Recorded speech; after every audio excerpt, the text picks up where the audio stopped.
Hello, welcome to Do It Yourself channel. Today I will show you where to find the options and how to turn off applications icon badges in Samsung Galaxy S22. Where to look for this option?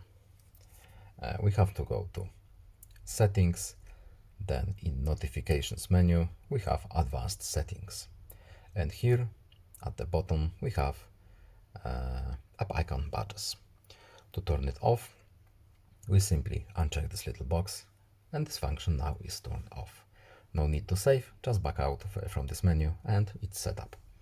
Of course, we have few options here to customize, but if you want to simply turn it off, and it's done. So I hope this video was helpful to you. Please leave a like and subscribe. Have a nice day and see you in the next video. Goodbye.